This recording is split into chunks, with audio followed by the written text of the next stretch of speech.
As my husband spoke those words and busied himself with packing, the weight of his impending absence settled heavily upon me. I knew soon I'd be consumed with caring for the baby, leaving little room for me to return home anytime soon. His casual tone belied the gravity of his departure, urging me not to miss him too much. Standing there, silently observing his actions, I couldn't shake the feeling of abandonment creeping over me. He seemed oblivious to my emotions, his laughter and carefree demeanor contrasting sharply with my own turmoil. Even as he jovially inquired about our son's baby bottle, his thoughts were elsewhere, on the child he'd fathered with another woman, not ours. My name is Linda, a 42-year-old caregiver, juggling part-time work and aspirations of becoming a certified nursing assistant. My family, ostensibly complete with my husband and our son, was fractured by his infidelity. Despite enduring years of heartache and tears, I remained tethered to him by love. Once a notorious womanizer, my husband had seemingly settled into domesticity after our son's birth. Yet, beneath the facade of stability, his old habits lingered, resurfacing in clandestine affairs. Robert, our son, on the cusp of adulthood, was the center of my world, his impending departure for college both a source of pride and anxiety. Amidst the chaos of our lives, suspicions gnawed at me, fueled by the telltale signs of his infidelity, lingering scents of perfume, stray hairs, and unexplained absences. Despite my intuition, I lacked the courage to confront him, choosing instead to endure in silence. Then, during a seemingly ordinary family dinner, the truth threatened to unravel. In a rare moment of candor, fueled by alcohol, my husband's words betrayed his guilt. As he marveled at Robert's growth, his clumsy attempts to connect only served to deepen the chasm between us. Caught off guard by the sudden shift in conversation, I realized that our fragile facade of familial bliss was on the brink of collapse. As my husband uttered those shocking words, both Robert and I exchanged wary glances, suspicion clouding our expressions. With a gulp, he drained the remainder of his beer, his next revelation hanging heavily in the air. "The thing is," he began, his voice faltering slightly, "my girlfriend is pregnant." The room fell into an eerie silence, the weight of his confession leaving us stunned. Girlfriend? Pregnant? It seemed incomprehensible, nonsensical. I couldn't help but emit a dry, incredulous laugh. "You must be joking," I retorted, disbelief coloring my tone. "You've clearly had too much to drink today." But he persisted, his words weighted with a disturbing sincerity. "No, it's true," he insisted, his admission chilling me to the core. "We've been together for a year now, and it seems we've accidentally created a baby." In a flurry of panic, I rose from my seat, instinctively shielding Robert from the sordid revelation unfolding before us. His young face remained blank, untouched by the gravity of his father's words. "Robert, go to your room," I urged, desperation seeping into my voice. "This isn't a conversation for you to hear." But my husband interjected, callously disregarding my plea. "No, let him stay," he countered, his indifference to our son's innocence cutting through me like a knife. "This might be the last time we're all together." Enraged, I couldn't contain the fury rising within me. "How can you say that?" I exclaimed, my voice trembling with anger. "Our son doesn't need to be exposed to this, especially now." In a sudden surge of protectiveness, I enveloped Robert in a tight embrace, seeking solace in the warmth of our bond. He clung to me, his vulnerability palpable amidst the chaos unfolding around us. But my husband remained unmoved, callously continuing his confession. "I will be coming home for a while," he stated matter-of-factly. "I'll be helping her raise the baby, you know." His words washed over me in a dizzying whirlwind, the magnitude of his betrayal finally sinking in. So he had a mistress, and they were expecting a child. And he had chosen now, on the precipice of the baby's birth, to divulge the truth to us. I struggled to comprehend my husband's inexplicable behavior, feeling as though I was on the brink of losing my grip on reality. Over 2 decades of shared life together seemed to unravel before my eyes, leaving me reeling in disbelief. Despite the moments of resentment that punctuated our years together, witnessing him care for Robert always reassured me of his commitment as a father. But now, faced with the sudden revelation of his affair, I couldn't fathom how he could so callously discard the trust and bond we had painstakingly built. "That's how it is," he announced nonchalantly, as if it were the most natural thing in the world. "I'll be heading to her place this weekend and need to get ready." As he began to pack his belongings with a casual demeanor, a sense of devastation settled over me, the ache in my heart growing with each item he placed into his backpack. Lost in my turmoil, his cheerful inquiry about baby bottles used by Robert pierced through the heaviness in the room. Silently, I shook my head, unable to muster a response. Yet, amidst the wreckage of our shattered marriage, there remained one precious memento. It wasn't intended for him or his mistress. It was a token meant for the future, a testament to the shared joys and challenges of parenthood that my husband and I had hoped to revisit together. As he departed the room, dismissing the sentimentality of our shared memories, I couldn't help but wonder if he had truly forsaken us. Did he just abandon us? Robert's voice trembled with unshed tears, echoing the question that lingered unspoken in my own heart.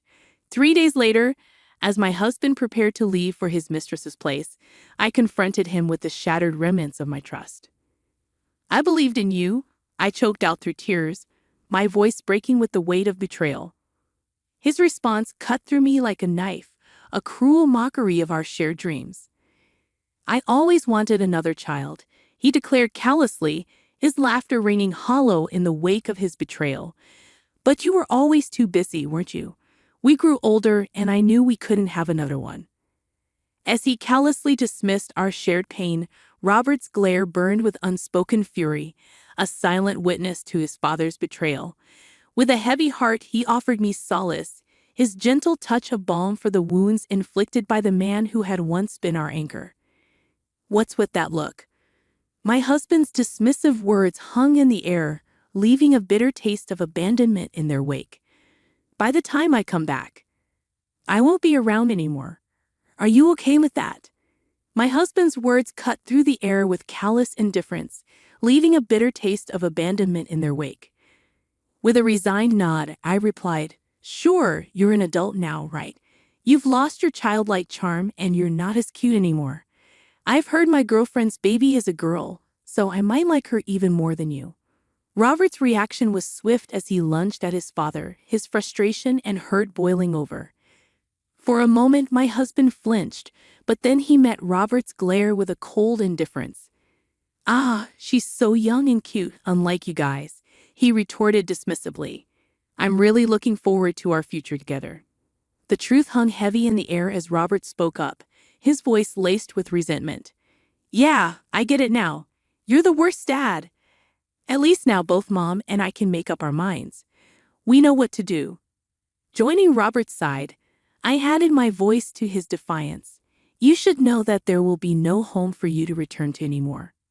My husband, visibly annoyed, shook off Robert's grip and departed without so much as a goodbye, leaving behind a void where our family once stood united. But we refused to remain passive in the face of his betrayal. Already we had begun to strategize, laying the groundwork for our next steps.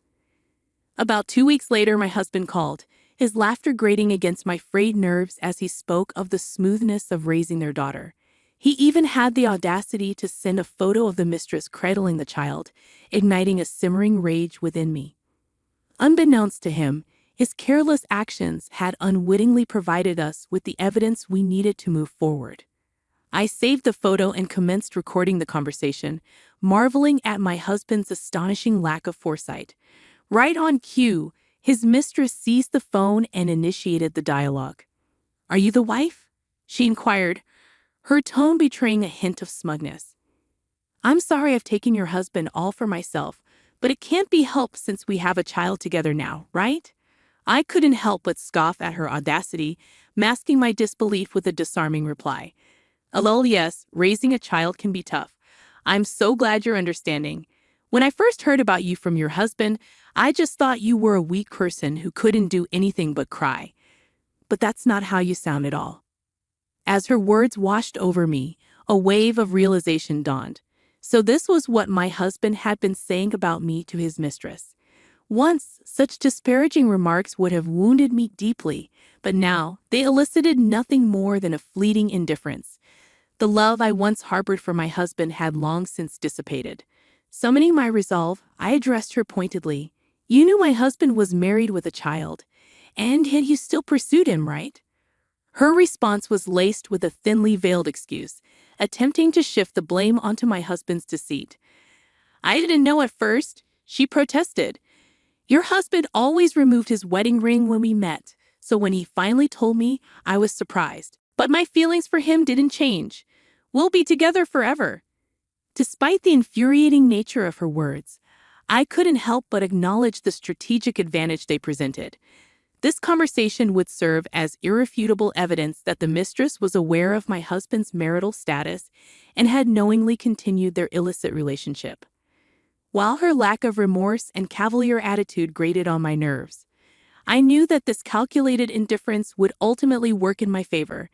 It would have been far more challenging to exact revenge if she had feigned contrition or expressed genuine remorse over the unplanned child. I bid them to do their best and ended the call, 2 years slipping by in the blink of an eye. Then, on that fateful day, the familiar number illuminated my phone screen, prompting a deep breath before I answered. "Hey, how have you been? I'm coming home now, so make sure the house is clean, okay?" His voice sounded casual, as if oblivious to the upheaval he'd caused. "Didn't I tell you back then that there's no home for you to return to? What are you trying to prove?" I interjected, my tone laced with frustration. Exasperated, my husband attempted to justify his actions. "Sure, I admit I was wrong to leave suddenly, but I can't leave her to raise the child alone, right? You were a mother too, so you should understand."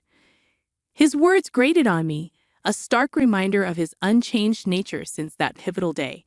Yet, amidst the turmoil, I found a sliver of reassurance. Perhaps his consistent lack of growth was validation enough that Robert and I had made the right decision in prioritizing our own well-being. "I think you misunderstand. There's literally no house for you to return to." "I sold it," I announced, bracing myself for his reaction. His gasp echoed through the phone, prompting me to recount the events of that pivotal day 2 years prior. In the midst of our turmoil, Robert and I had realized the looming possibility of my husband's return, a prospect I couldn't bear to entertain.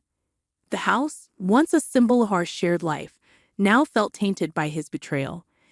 It was then that Robert had offered a solution, his calm demeanor a beacon of clarity amidst the chaos. "Isn't this house under your mom's name?"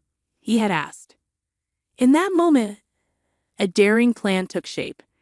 With Robert's savings and the proceeds from the sale, we could sever the final ties to our past and forge a new path forward, unencumbered by my husband's presence.